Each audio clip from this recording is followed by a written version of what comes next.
Saya akan dahulukan tamu saya ini sebelum kita menyampaikan materi. Ya, beliau baru saja, alhamdulillah, dinyatakan sembuh dari COVID-19. Ya, bukan hanya sendiri, tapi beliau bersama dengan suaminya, ya, Bu Rina dan Pak Dadan. Alhamdulillah, ya, mereka konsultasi dengan saya, kemudian menggunakan ilmu Garputala. Alhamdulillah, ya, bahkan juga masih tetap mengikuti training online Magnet Rezeki, ya, bersama dengan Bu Rina, ya. Nah, ini Bu Rina sudah hadir di tengah-tengah kita. Assalamualaikum Bu Rina, ya, seorang yang alhamdulillah Allah Subhanahu wa taala insya Allah juga jadikan sebagai saksi dari mukjizatnya Al-Qur'an. Beliau alhamdulillah, ya, baru saja dinyatakan sembuh dari COVID-19, ya. Baik, Assalamualaikum Bu Rina. Waalaikumsalam, Pak Ustadz, kedengaran nggak? Ya, alhamdulillah suaranya kedengeran, ya, jelas sekali.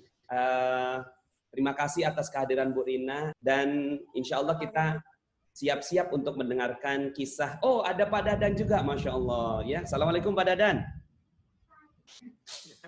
Ya, alhamdulillah, ya. Terima kasih atas kehadirannya, ya. Boleh mohon diceritakan, ya, tentang mungkin diperkenalkan, kemudian diceritakan kisah COVID-nya. Mudah-mudahan kisah Ibu dan Bapak bisa menginspirasi kita. Silakan Ibu. Bismillahirrahmanirrahim. Assalamualaikum warahmatullahi wabarakatuh. Waalaikumsalam warahmatullahi wabarakatuh. Awalnya itu dari kegiatan yang ada di HIPMI, ya Pak. Makanya kita mengikuti acara HIPMI, Pak Ustadz, yang ada di Karawang. Waktu di Hotel Swiss Bell Inn, kita tanggal 9 Maret. Karena hadir Gubernur Jawa Barat Ridwan Kamil, Bupati Karawang, Asda Gubernur, wakil, ya Pak, wakil wali kota, kepala dinas yang ada di Karawang, ada 4 kepala dinas, kemudian hadir HIPMI seluruhnya, ya. Banyak juga yang hadir pada saat itu, ya Bu, ya. Kegiatan apa waktu itu? Itu acara musda, ya. Saya dengan suami datang berbeda. Suami saya dari kantornya, dari Dinas Pariwisata, saya dari lembaga khusus datangnya. Sekitar seminggu setelah mengikuti HIP, Pak Dadan dirawat, Pak Ustadz, dirawat di Rumah Sakit Lira. Waktu itu karena COVID-nya turun. Sekitar seminggu dirawat Pak Dadan sembuh, saya yang masuk rumah sakit. Allah. Saya dirawat di Rumah Sakit Umum Karawang dengan ini hasilnya tipes katanya Pak. Saya juga hampir seminggu dirawat di sana. Pulangnya tanggal 26 Maret. Kita sempat kumpul sama Pak Dadan dulu di rumah Sakit Umum Karawang. Sampai akhirnya ada instruksi dari Setda Karawang bahwa semua yang kontak dengan Bupati, dengan Kepala Dinas yang hadir waktu HIPMI harus ikut rapid test. Karena kebetulan Kepala Dinas kami dengan istrinya positif. Dari mulai Kepala Bidang, Kasubag, Sekdin, semua harus diperiksa. Tanggal 1 April, Pak Ustadz, tidak akan pernah lupa. Kami berdua mengikuti rapid test. Ya, sebetulnya kami sudah berbaik sangka karena kami merasa baru pulang dari rumah sakit kan, sedang masa pemulihan, mungkin masih sehat lah gitu. Tapi kalau berkehendak lain, ternyata kami berdua hasil rapid test positif terpapar COVID-19. Oke. Itu tanggal berapa, Ibu? Tanggal 1 April. Tidak boleh pulang ke rumah dulu, Pak Ustadz. Mobil langsung diserahkan kuncinya karena harus disterilkan. Langsung dibawa pakai ambulans ke Rumah Sakit Paru Jatisari. Lumayan jauh, Pak Ustadz, dari rumah. Itu berdua sama suami berarti? Iya, berdua. Ya, kemudian setelah itu apa yang Ibu alami pada saat di RS itu, ya? Yang perjalanan kaget, Pak Ustadz. Tidak nyangka kami berdua terpapar COVID. Ya, sempat kaget, lumayan. Kalau saya sendiri sih lumayan drop, tapi suami selalu menenangkan. Allah. Terus saya tahu mungkin beliau juga sama kaget, cuma karena mungkin biar menenangkan istrinya, beliau kelihatan tenang. Sampai di rumah sakit dengan cepat langsung ditangani, diambil darah, di IGD lumayan lama itu di IGD. Kemudian setelah itu pasti diinfus ya, kanan kiri ya? Diinfusnya ya gantian, kalau bengkak ganti sebelah kiri. Oh, gitu. Tapi alhamdulillah tidak lama, hanya sampai 3 hari. Oke. Total dirawat berapa hari Ibu? 23 hari Pak Ustadz. Allah, 23 hari ya? Tetap bersyukur karena kami berdua segitu termasuk cepat Pak Ustadz. Bupati kami 20 hari. Bupati kami 20 hari. Saya 23 hari. Yang lain ada yang sampai 1 bulan.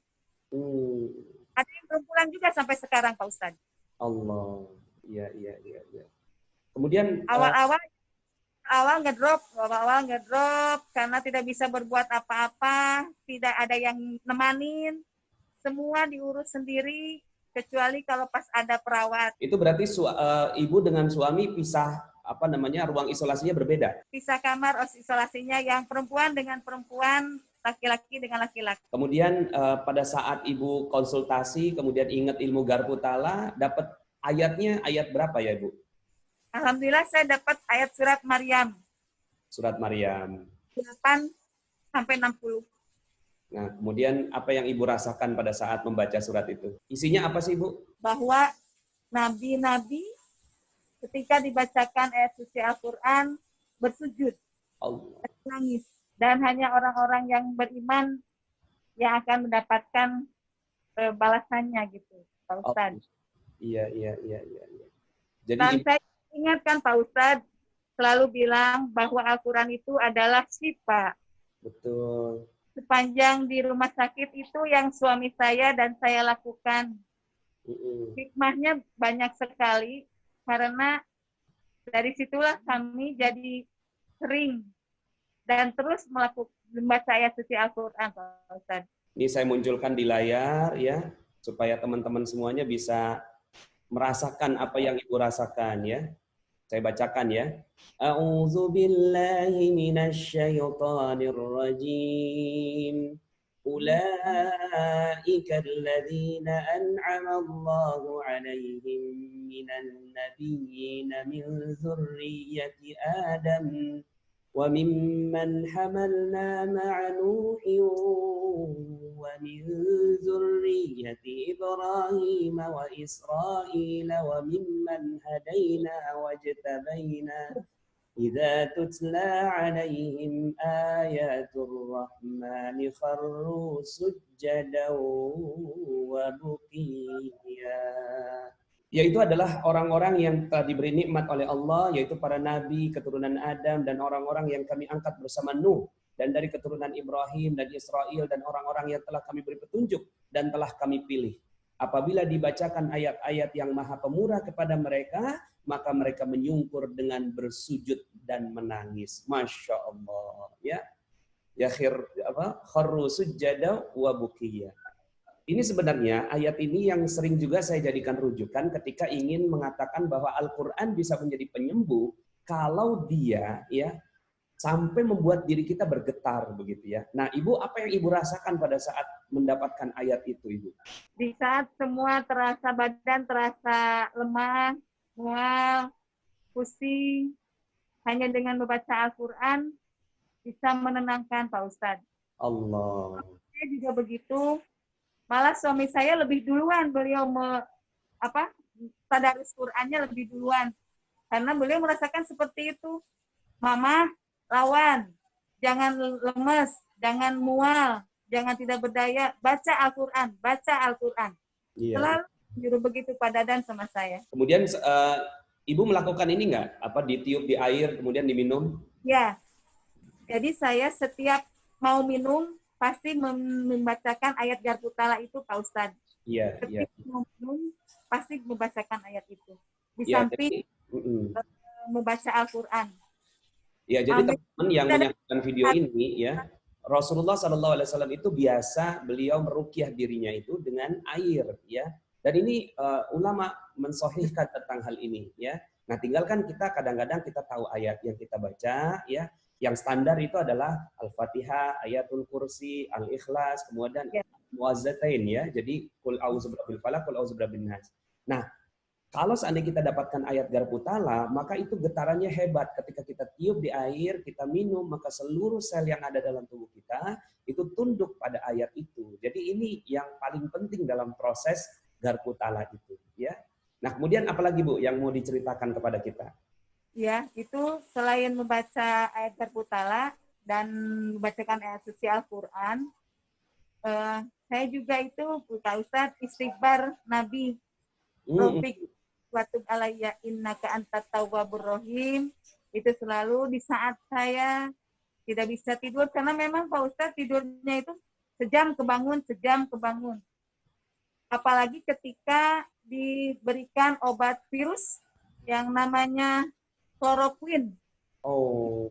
Yang pasien merasakan luar biasa sekali. Ada yang jantungnya yang berdebar kencang, ada yang tidak bisa bangun, ada yang mual, muntah, diare. Jadi betul-betul dengan obat virus itu fighting, betul-betul fighting. Itulah yang bisa kita lakukan, membaca Al-Quran, zikir, membaca juga zikir, terus mendengarkan itu Pak Ustadz. Iya, iya. Magnet rezeki. Gitu. Jadi Ibu ngulang-ngulang materi magnet rezeki ya? Iya, jadi teman-teman, ada teman di kamar juga jadi ikut mendengarkan Pak Ustadz. Oh, Ibu satu kamar berapa orang? Satu kamar berempat Pak Ustadz. Berempat ya, Alhamdulillah. Alhamdulillah. Mereka juga bisa akhirnya ikut belajar ilmu magnet rezeki juga ya. Makanya saya sering agak kesel ya kalau suka ada di luaran sana yang bosan tinggal di rumah, bosan nggak bisa kemana-mana. Itu saya pengen sekali ngasih tahu ke teman-teman yang merasa bosan di rumah. Teman-teman itu tetap harus merasa bersyukur. Betul. Dengan diam di rumah juga kan bisa kumpul dengan keluarga, bisa melakukan ibadah bersama yang tidak biasanya dilakukan dengan keluarga, bisa dilakukan di rumah. Bagi kami pasien-pasien COVID, cita-cita yang sangat diinginkan yaitu adalah selain bisa tidak sia-sia tinggal di rumah sakit selama masa isolasi, lebih mendekatkan diri kepada Allah. Yang selanjutnya adalah cita-citanya sangat ingin bisa isolasi di rumah dan berkumpul dengan keluarga. Itu Pak Ustaz. Nah, jadi teman-teman ya, bagi yang stay at home ya, untuk sementara ini kita di rumah aja dulu ya. Kita menunggu ya kabar dari pemerintah, dari MUI gitu ya. Kita nurut aja dulu ya, nurut karena ini tidak mudah, tidak sederhana, walaupun ya kita sambil melakukan yang namanya Quranic immunity ya. Mudah-mudahan dengan imunitas Al-Qur'an yang ada dalam diri kita, kita semua terhindar. Oke, Ibu, ada mungkin tambahan dari Bapak? Ada tambahan? Ya, Pak Ustadz. Ya. Alhamdulillah kami. Selamat Pak, Alhamdulillah Allah Subhanahu wa taala sehatkan ya. Ya. Di rumah sakit kita diisolasi dengan kondisi yang tidak ada AC, Pak Ustadz. Oh, nggak ada AC ya? Tidak bisa keluar. Saya buka baju saja keringat terus mengalir, Pak Ustadz. Allah. Ya, bersyukurlah yang bisa stay di rumah, jangan ada lagi yang terkena. Amin. Alhamdulillah, mungkin banyak hikmahnya bagi saya. Mungkin selama ini porsi saya kepada Allah Subhanahu wa taala mungkin kurang. Di sana pekerjaan saya hanya menunggu waktu azan, waktunya sholat, dan menambah ibadah saya kepada Allah Subhanahu wa taala. Barangkali itu yang bisa saya sampaikan, kami sampaikan Pak Ustadz. Terima kasih atas doanya dari Pak Ustadz, bimbingannya, juga supportnya kepada kami berdua. Alhamdulillah. Pak Ustadz yang bisa saya sampaikan. Terima kasih Pak Dadan, Bu Rina, ya sehat selalu ya. Mudah-mudahan Allah Subhanahu wa taala berikan keberkahan, dan cerita ini mudah-mudahan jadi pahala juga buat Pak Dadan ya, insyaallah Bu Rina dan keluarga semuanya, karena banyak yang terinspirasi hanya dengan satu kalimat, dengan ilmu yang Allah Subhanahu wa taala titipkan hidayah kepada orang, maka insyaallah itu lebih baik daripada dunia dan seluruh isinya.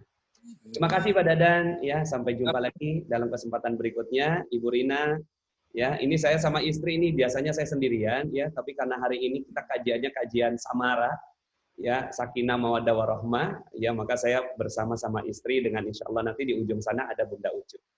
Baik, terima kasih Bu Rina, Pak Dadan. Ya, assalamualaikum. Waalaikumsalam warahmatullahi wabarakatuh. Oke, alhamdulillah teman-teman semuanya, ya itu dia cerita yang subhanallah menginspirasi sekali. Dan seperti yang saya sampaikan bahwa bagi para pasien bergembiralah, ya tenanglah, karena hanya ada dua, ya hanya ada dua kemungkinan. Satu sehat dan menjadi bukti, ya menjadi bukti mukjizatnya Al-Quran, atau yang kedua syahid di jalan Allah Subhanahu wa Ta'ala. Maka kematian adalah guru terbaik. Mudah-mudahan banyak yang belajar dari kisah-kisah ini.